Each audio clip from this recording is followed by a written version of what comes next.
Hello, I'm Charles Arthur. I'm the technology editor at The Guardian, and I'm here to talk to you about BlackBerry's new BB10 software and its Z10 handset. Here's an example of the smartphones that are in the market today. We've got the old BlackBerry, we've got Apple's iPhone 5, we've got Samsung's Galaxy S3, the top end of the range. And into this fits the new Z10.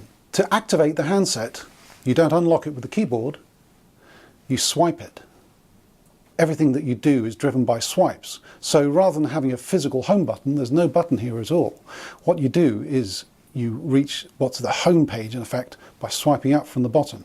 And this shows you the active applications. And if you swipe down from the top, you get another menu, rather like the notifications in Android or in Apple's iOS.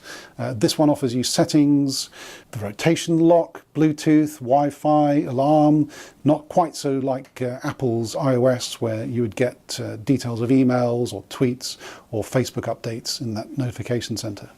The home screen is where you get all the active applications. For example, if I open an app such as the BlackBerry World App Store, that comes up in the screen.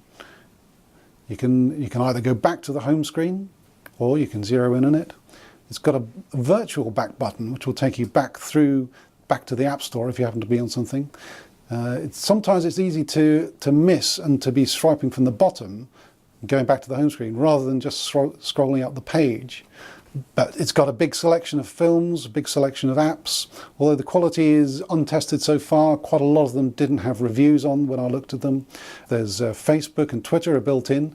The Twitter app I didn't find that useful. It's a bit strange because it will give you lots of the normal timeline and so on, but it's rather built on Twitter's own app, and things like your direct messages don't appear anywhere in this app. You have actually to go to another part of the BB10 software called the People Hub in order to find it. Another key element to the way that this works is that if this is your home page, you then have what BlackBerry calls the People Hub, and this sits over here and will give you the whole range of products such as your notifications, BBM, which of course is a big selling point for BlackBerry, text messages. For me, I've got a Gmail account set up, I've got Twitter, you've got your phone calls. You can look at each one of these individually, see what sort of phone calls you've had. It's rather well thought out for people who want to have one place where they can go and find all this sort of information. I think in that respect it's better done than Microsoft's Windows Phone People Hub, which isn't as effective, doesn't give you the same sort of granularity that this does. Another element that RIM have thought about quite carefully is the camera app. What they do, you'll find, is that if you take a picture by pressing the screen, you hear the tick, tick, tick there. What it's doing is actually taking a whole sequence of pictures, and you can scrub back and forth through that burst of pictures.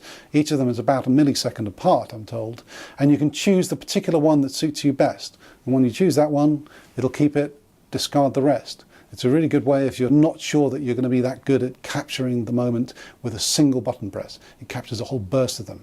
It does video as well, and there's also video chats built in. There's a front camera for video chat over BBM, and you've got to say that they've really thought this through, and they've captured a rather useful thing here with the camera.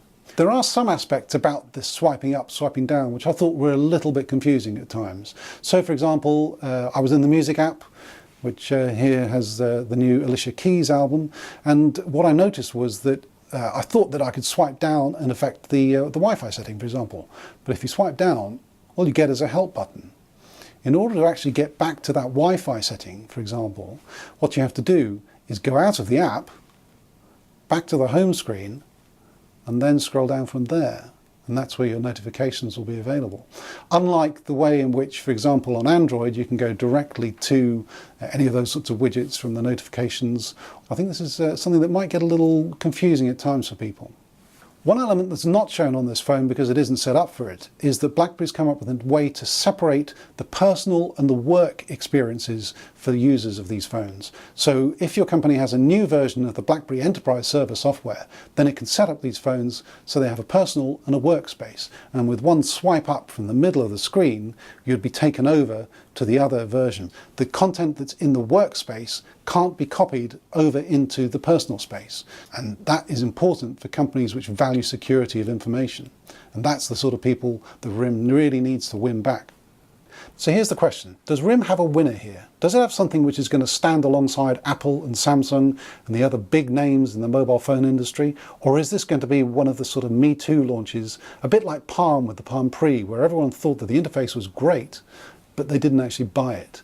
The question is quite interesting because when you look at the way that the swipe works, when you look at the way the home screen's organised, when you look at the way that the People Hub is organised, it's all very coherent. They've really given thought to this. I think it's going to be hard for RIM to come back with consumers in developed countries such as Europe and the US, because they've already got things like Android phones, iPhones, which in effect offer the same sort of grid of icons, big app choice, messaging that we're seeing here. The space that RIM really needs to work on is the corporate space.